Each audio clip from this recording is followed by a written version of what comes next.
자, 미국과의 관세 협상 일단락 됐습니다. 최악은 피했다지만 15% 관세율, 이거 현실적인 부담이죠. 그렇죠. 부담은 남았죠. 그런데 이제 정말 중요한 만남이 딱 기다리고 있습니다. 바로 이재명 대통령하고 트럼프 미국 대통령의 첫 정상회담. 네, 첫 만남이죠. 트럼프 대통령이 2주 내 백악관 방문 이걸 직접 언급하면서 속도가 확 붙는 모양새예요. 네, 빨라지고 있죠. 이번 회담, 이게 그냥 경제 문제만은 아닌 것 같아요. 한미동맹의 방향 자체를 결정할 수도 있는 상당히 중대한 분수령이 될 것 같습니다. 오늘 이 복잡한 상황, 핵심을 좀 파고 들어보죠. 그렇습니다. 사실 관세 협상은요, 앞으로 펼쳐질 더 큰 논의의 그냥 시작점, 그 정도로 봐야 할 것 같아요. 시작이다. 네. 트럼프 대통령이 이미 1,000억 달러 에너지 구매, 대미 투자, 이런 약속은 받아냈지만, 글쎄요, 이걸로 만족할까요? 아닐 것 같은데요? 저도 그렇게 봅니다. 특히 동맹 현대화라는 그럴듯한 입을 말해서 주한미군 방위비 분담금 증액 당연히 나올 얘기고 기본으로 깔고 가겠죠? 네, 거기에 더해서 동맹 안에서 한국의 역할을 더 늘려라 이런 압박이 상당히 강해질 걸로 예상됩니다.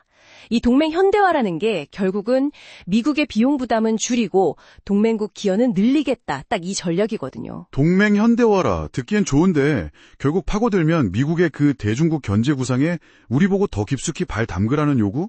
이렇게 해석될 여지가 아주 크겠네요. 정확합니다. 주한미군의 임무 범위를 지금 한반도 방어를 넘어서 인도 태평양 지역 전체로 넓히려는 미국의 전략적 유연성 있잖아요. 네네. 그 개념이죠. 필요하면 미군 자산을 영내 다른 곳, 예를 들어 대만 문제 같은 데 투입할 수 있게 하려는 거.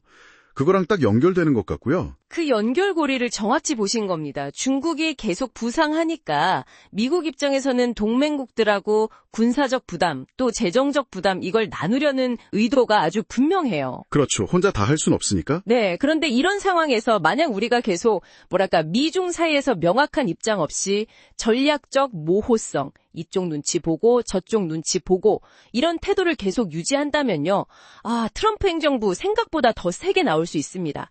주한미군 감축이나 심지어 철수 가능성까지 흘리면서 압박 수위를 정말 극한까지 끌어올릴 수 있어요. 생각만 해도 아찔한데요? 그러니까 이번 정상회담이 이재명 대통령의 외교력 그리고 그 결단력을 시험하는 진짜 무대가 될 수밖에 없는 거죠. 그런데 말이죠. 이렇게 외교적으로 정말 예민하고 중요한 시점에 이 동맹관계에 예상치 못한 암초가 딱 나타났습니다. 네, 그 얘기가 나오고 있죠. 바로 내란 의혹 특검팀의 오산 공군기지 압수수색 논란입니다. 이게 자칫 정상회담 분위기에 찬물을 확 끼얹는 건 물론이고 더 큰 갈등의 불씨가 될 수도 있다. 이런 우려가 커지고 있어요. 네, 이게 상당히 예민한 문제입니다. 특검팀이 윤석열 전 대통령 관련해서 소위 북풍 외환 의혹 수사를 하면서 오산 기지 안에 있는 한국 공군의 중앙방공통제소 MCRC라고 하죠. MCRC. 네, 거기를 압수수색을 했습니다. 근데 이 MCRC가 우리 공군이 주도적으로 운영하긴 하지만 동시에 이게 한미 양국군이 정보를 공유하고 연합작전을 수행하는 핵심 시설이란 말이죠. 공동으로 쓰는 거군요. 그렇죠. 그러다 보니 문제가 복잡해지는 겁니다.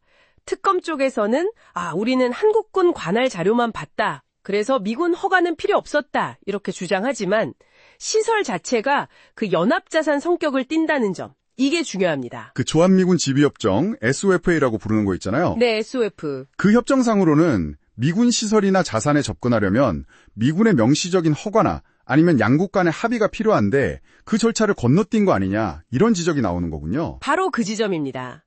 그래서 일부 주한미군 관계자들 사이에서는 이번 압수수색의 의도나 성격을 미군 쪽에서 사전에 명확하게 알았다면 글쎄 동의하지 않았을 거다 이런 이야기가 나오고 있어요. 그랬을 것이다. 네, 이게 잘못하면 미군 자산에 대한 무단 접근으로 비칠 수가 있거든요. 동맹 간의 신뢰에 상당히 영향을 줄 수 있는 사안이라는 거죠. 과거에 캠프 캐럴에서 우리 기무부대가 미군 컴퓨터 자료 보려다가 미군 헌병한테 제지당하고 억류됐던 사례도 있었다고 하잖아요. 그런 일도 있었군요. 네, 이걸 보면 미국이 자기들 시설이나 자산 접견 통제에 얼마나 민감한지 알 수 있는 대목이죠. 그런데 하필 정상회담 직전에 이런 논란이 터진 것 자체가 한미 간의 신뢰에 좀 부담을 줄 수밖에 없습니다. 그러니까 국내 정치적 맥락에서 진행된 수사 활동인데 이게 의도치 않게 동맹의 근간인 상호 신뢰를 흔들 수 있는 외교적 문제로 확 커질 가능성이 있다는 거네요. 그렇죠. 경제 문제도 복잡하고 안보 현안도 산적해 있는데 이런 돌발 변수까지 터지니까 이번 정상회담 정말 풀어야 할 숙제가 첩첩산중이네요. 결국 이번 정상회담은요, 그냥 눈앞에 닥친 몇 가지 현안 해결하는 그 수준을 넘어선다고 봐야 합니다. 한미동맹의 기본적인 방향, 그리고 그 관계의 깊이를 어디까지 가져갈 거냐, 이걸 재정립하는 아주 중요한 분기점이 될 가능성이 높아요. 방향과 깊이. 네.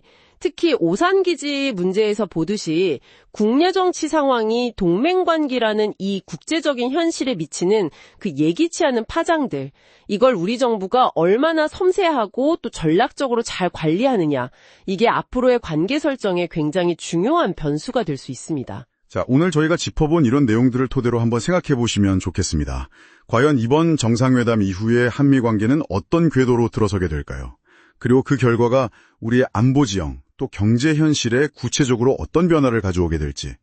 어쩌면 지금 가장 중요한 질문은 국내 정치의 논리가 때로는 국제 외교의 현실 앞에서 어떻게 조정되고 또 관리되어야 하는가, 이런 것일지도 모르겠습니다.